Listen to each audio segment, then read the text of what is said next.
Saudara, untuk menjaga kelestarian ekosistem pesisir pantai Cot Neuheut Gampung Jaboy, Kecamatan Sukajaya, Sabang, PT Pertamina Mor 1 Fuel Terminal Sabang bekerjasama dengan Rumah Zakat Aceh melakukan launching program konservasi mangrove.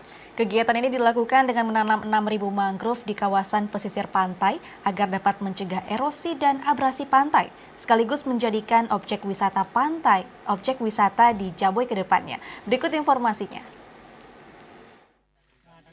PT Pertamina Persero Mor 1 Fuel Terminal Sabang bekerjasama dengan Rumah Zakat Aceh melaksanakan launching program konservasi mangrove di kawasan pesisir pantai Kampung Jaboy, Kecamatan Sukajaya, Kota Sabang.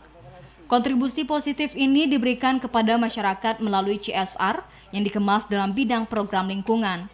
Kegiatan ini dilakukan dengan menanam 6.000 tanaman mangrove di pesisir pantai agar dapat mencegah erosi dan abrasi pantai. Dan sebelumnya telah dilaksanakan juga program launching program bantuan pendidikan untuk 6 sekolah. Program kesehatan berupa Posyandu Sehati dan Community Development bidang UKM, olahan ikan. Dalam kegiatan penanaman mangrove ini, pihak Pertamina berharap agar dapat melanjutkan setelah penanaman mangrove dengan dijalankannya program bersih-bersih pantai agar di lokasi tersebut dapat menjadi objek wisata mangrove ke depannya. Ini merupakan salah satu program CSR dari Pertamina, di mana program CSR Pertamina ini untuk tahun 2019 ini ada 4 program. Ya, salah satunya penanaman mangrove, sumber daya manusia berupa pengelolaan ikan, serta ada bantuan pendidikan ke sekolah-sekolah terutama masih ring 1 Pertamina. Saya berharap mewakili perusahaan berharap semoga apa yang kita bisa berikan ini bermanfaat bagi semua fungsi.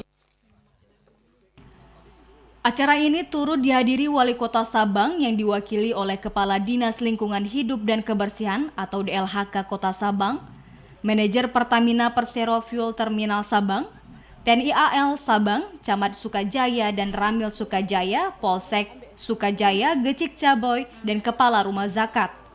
Dengan adanya penanaman mangrove di pesisir pantai Jaboy, pemerintah Kota Sabang sangat mengapresiasi dan berterima kasih kepada Pertamina dan Rumah Zakat yang telah peduli terhadap lingkungan.